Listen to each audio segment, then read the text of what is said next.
खैरे गावचे लोकनियुक्त सरपंच बाळूआप्पा केदारे यांचे नातू तसेच पंचायत समिती इच्छुक उमेदवार अश्विनी सीताराम केदारे यांचा मुलगा प्रियांश या बाळाच्या बारशाच्या कार्यक्रमानिमित्त विविध कार्यक्रमाचे आयोजन करण्यात आले होते.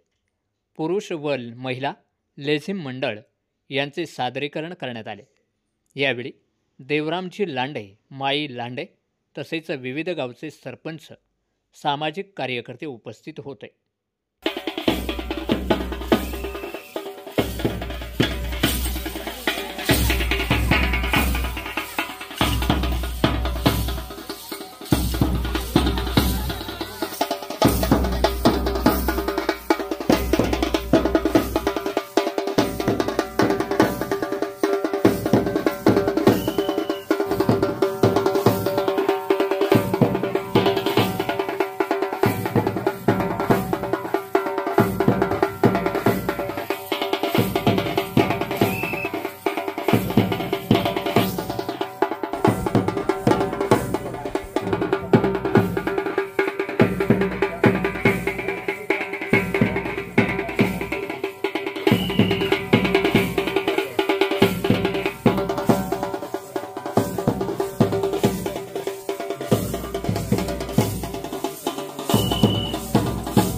सर्वांना जय मानाचा जय आदिवासी.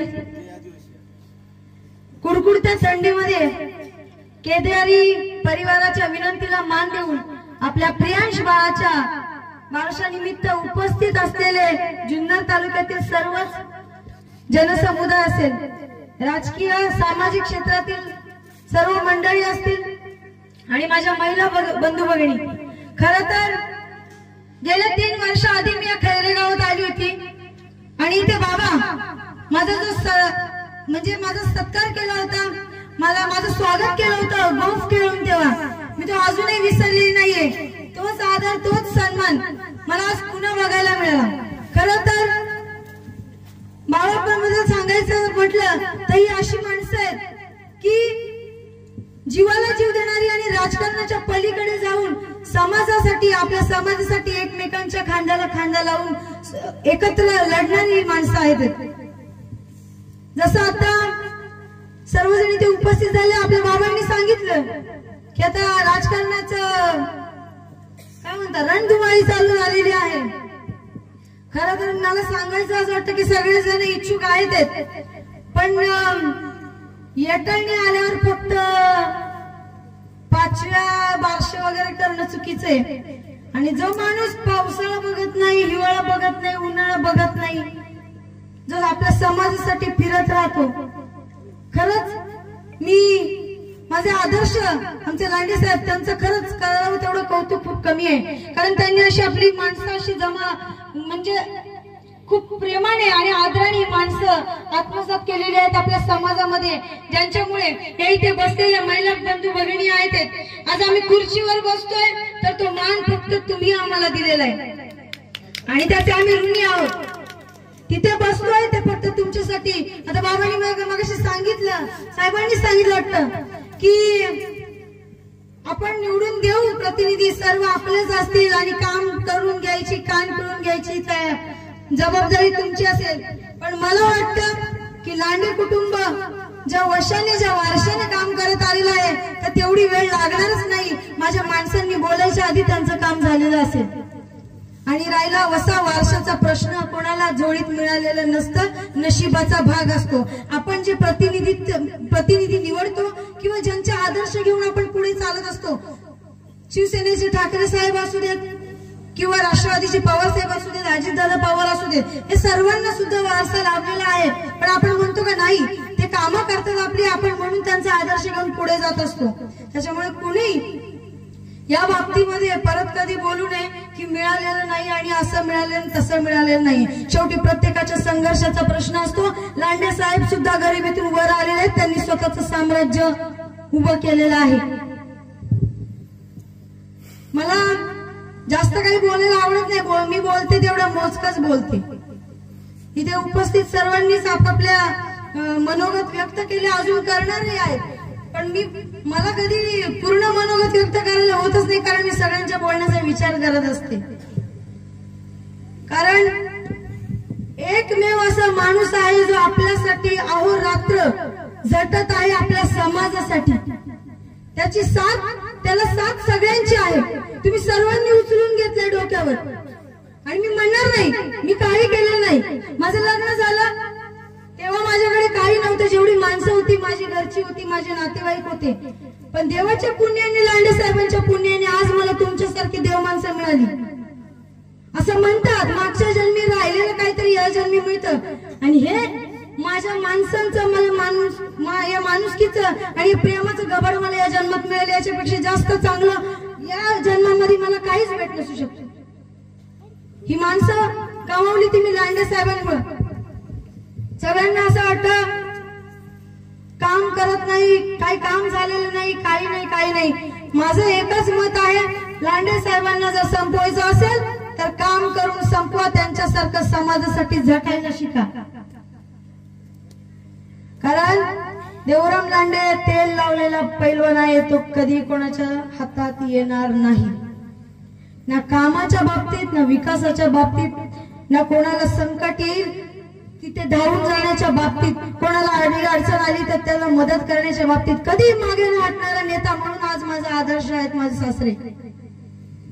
आणि प्रत्येकाला मी छाती ठोकून सांगते, मला वाढून दिलं असेल तर माझ्या सासऱ्यांनी हक्काने ते ताटात वाढून दिले की मी लेख आहे म्हणून.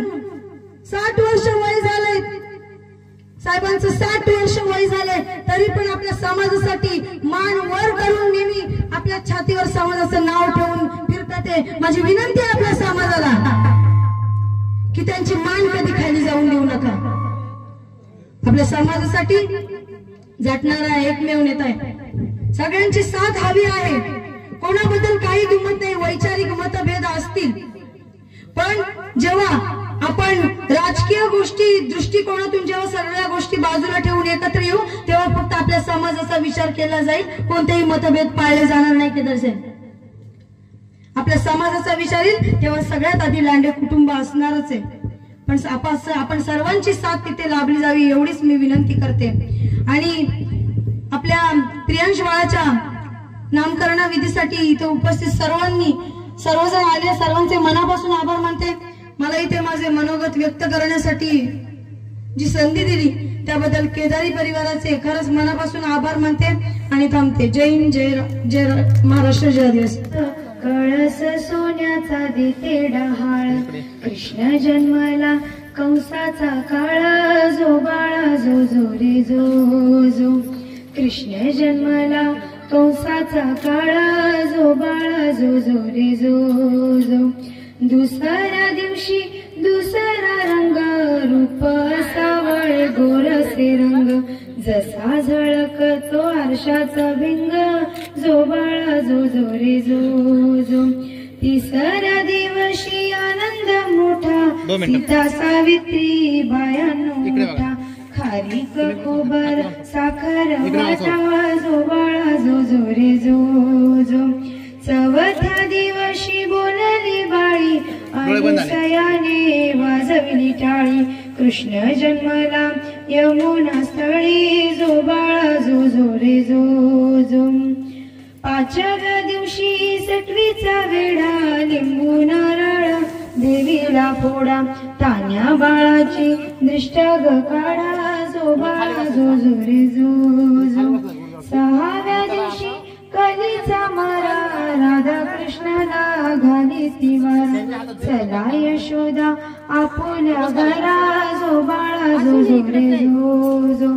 सातव्या दिवशी सटवीचा माल, तेथे सोनेरी मंडप लाल, यशोदा मांडीवर कृष्ण हडवलं, जो बाळा जो जो रे जो जो.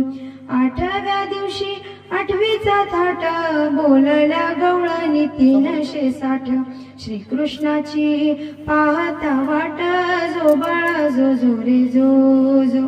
नवव्या दिवशी नवतीचा फंद, तान्या बाळाला घेतला छंद, वासुदेवाचा सोडवावा बंद, जो बाळा जो जो रे जो जो. 10व्या दिवशी 10वीची राती, 33 कोटी देव मिळून येती, उतरून टाकते माणिक मोती, जो बाळा जो जो रे जो जो.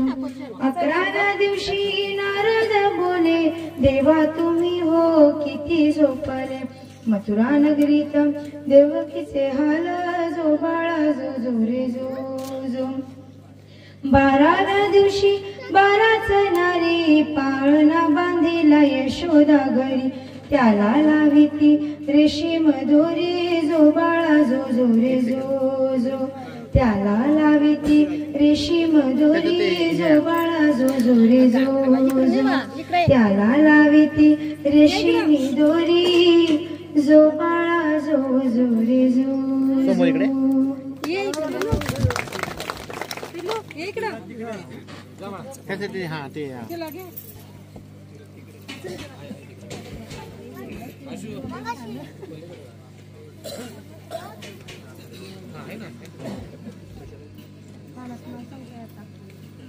अतिशय सुंदर असं मैत्रिणीनं पाळणा म्हटलेला आहे.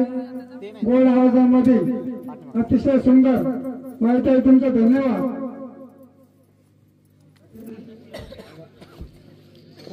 त्याचे चालू राहू द्या.